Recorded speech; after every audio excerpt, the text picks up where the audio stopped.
Hey guys, so it's still full moon. I am breaking my fast now. I start out with oranges, drinking water. Um, Once I'm done with this video, I will take a deep salt bath for like an hour and light some candles. But this is all part of, for me, it's all part of my process. I start my rituals, prepare for my rituals the week of the full moon, and then I start detoxing and doing fasting and doing my journals, and I start all that work as far as the journals and inner work um, directly on the intentions of what I want to release and let go and what I'm trying to create moving forward. And I start the ritual process like 3 days before, doing a lot of salt baths, meditations, Reiki, um, just doing a lot of inner work within myself. And then once I feel like I'm in a good place, I'll do one final cleansing bath. And I will do a video on how I do my baths and stuff like that. Um, but I just wanted to continue on about Dragon Heart and the Ring of Fire and how I'm coming into this a new self. So part of that is also studying. I read some things about what I study and what I've learned from it. In the previous videos on how I do generational healing.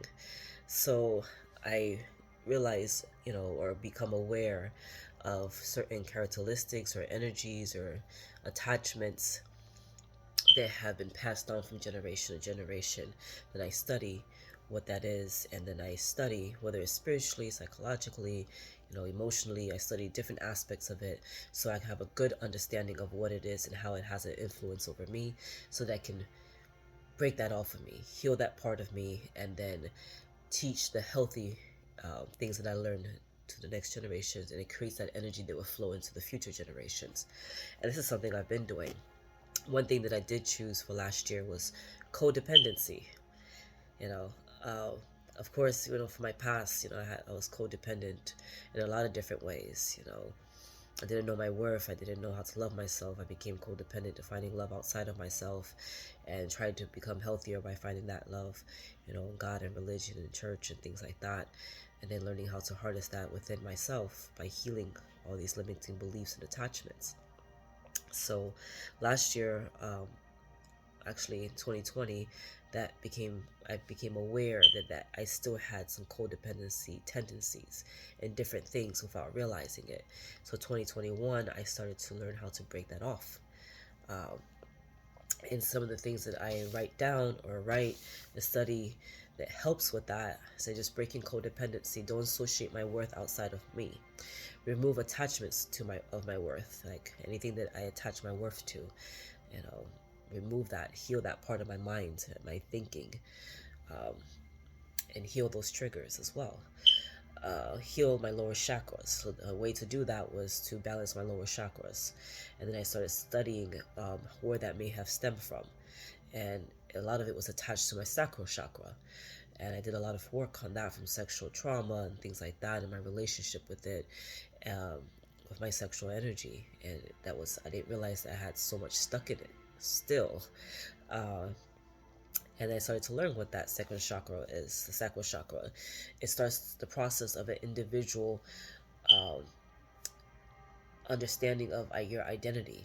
Addictions of relationships and saving or fixing people can create codependency. And that's something that I had to learn to break off of myself. And it did come from my mom.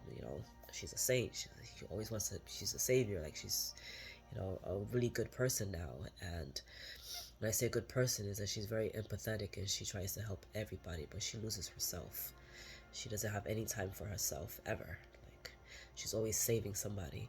And I learned how I started to see that in me. And I was like, I'm so busy trying to help other people, I'm losing myself, that um, I don't have that time for me. I don't have any boundaries anymore. I'm living for other people now.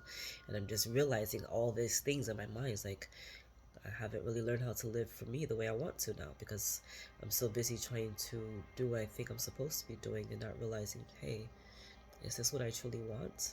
Or is this I just feel like I'm associating my worth to being able to do this for this person or do that, people pleasing, you know? So as I'm realizing this year, these are the things that I'm learning and I'm writing down so that I can visually like just see it. And I'm write everything that I'm studying, and I usually put a lot of energy into creating prayers or spell work around that to help guide me to break this off of me. So the Cycle Chakra is where power starts as an individual, power in relationships, and I'm telling myself, don't externalize my worth to other people. Don't deplete my energy by needing others for anything or have a need to save anyone. Don't seek power from other people. Like, stop trying to fill that up. I am power. I am peace. I don't have to externalize that. So I choose to value myself independently. These are my mantras now of how I'm conditioning my mind. I allow myself to have strong, healthy boundaries. I allow the universe to work everything out for everyone's highest good and focus on my own well-being. I forgive myself in the past and heal my inner child. Now I'm giving myself permission to work with that energy. My needs are important to be met. I let go of control and trust myself and the universe. I accept and love myself and others as they are. I flow with the universe and let everything else go. I am powerful and strong within myself. And these is how I write it. They're underlined, and so obviously when I'm meditating or when I'm praying and things like that, I'm going underlining it as I'm saying it, and I'm putting energy into all this, and I'm using that energy to condition my mind. And it worked for me. Um, and then I started to learn how to heal codependency. Uh, this is something that I learned. Recall my power. I call my power back to me. The intention is just enough. And focus on my own well being with balance and peace. Not feeling guilty, like for putting myself first. I really had to deal with that. And then heal your second chakra meditations. Different meditations for 17 hertz or doing and express creativity. Try doing tantra. Um, Finding grounding in myself and strengthen my solar chakra. Finding confidence within myself just for who I am. Um, Doing more self-love, self-acceptance, strengthening my heart chakra, feeling that love and acceptance for myself and facing myself. And then I do prayer work to heal all of that. This is unconscious healing, like things you have in your mind that you didn't know was in your mind. It's just in the back of your mind. You're just living through life through that energy, not understanding it until you realize, like, hey, this is what's happening, and I have to break it off. So I'm doing basically a lot of positive affirmations over and over, and I read these every day. And then another journal thing that I do is how to use this week's energies to achieve my goals. I read about the energies of this week in astrology, and then make a journal prompt of how I can use those energies to guide me forward. And while I'm doing all this, I'm doing a lot of positive mantras, salt baths, and meditations, and this is while working, being a wife, and being a mom. And then I start to see how I want to move forward, what kind of energy. So I tell myself this year, just start small. Small goals. What do I want to eat and why? What I wrote was light foods, seafood, veggies, fruits to keep my body feeling light and free and healthy. Not things that weigh me down and things like that, without feeling guilty about how I'm eating, because I have this mentality that I have to fast and be super strong and all these things I have to prove that I'm strong and powerful and I'm a warrior. No, I have to create balance in small ways for myself, and it goes into my mentality, my consciousness. What do I want to feel and why? I want to feel inner happiness, balance, love, peace, because I deserve a happy, balanced life full of love and peace. Allow myself to feel self-confident. Stop feeling guilty for putting myself first and just being me. And that comes from that codependency. I feel like you have to give your all to everything and everybody to prove that you're good or worthy and all that stuff. You don't.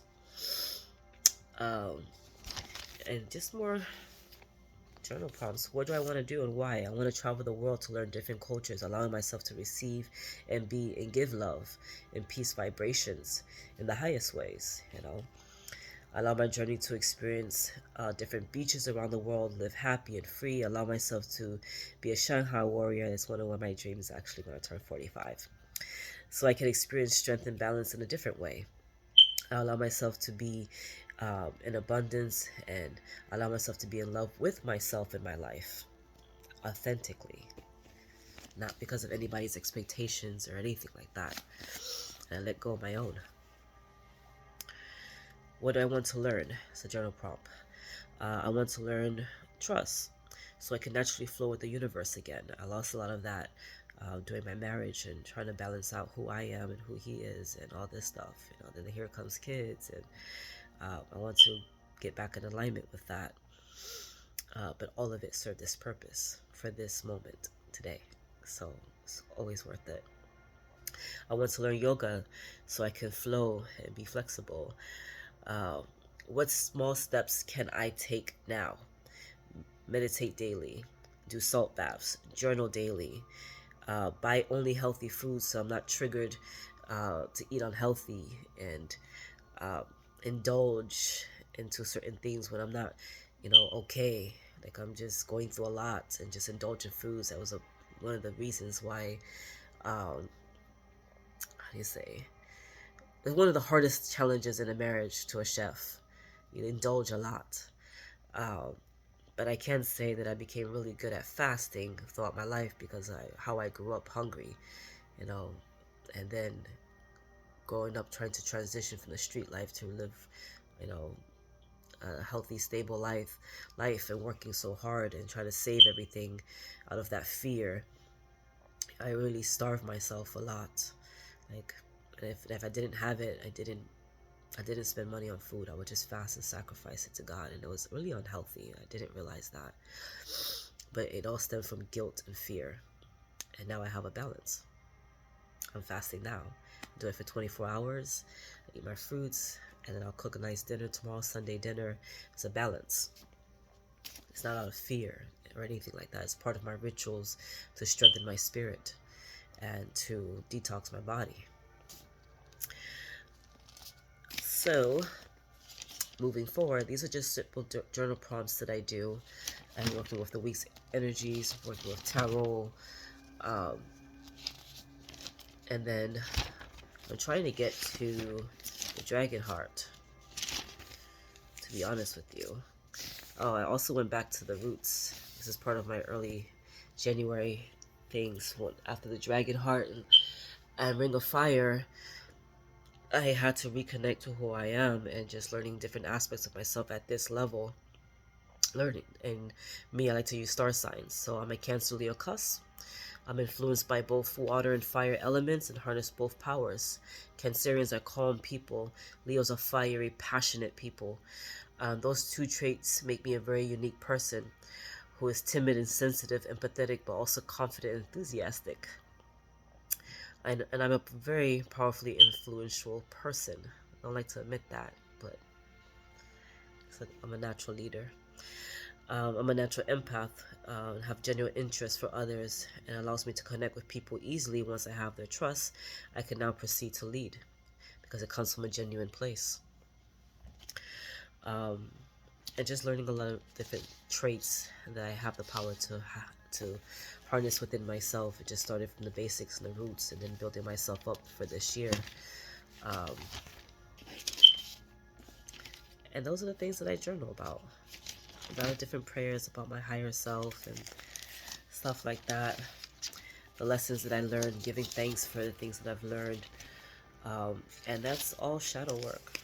All of it. Going within yourself and finding different things that you want to teach yourself and learn, and just studying. Just writing it all down, rereading it, and until you feel like you're at a good place with it, and then learn something different. Confront a different aspect of yourself.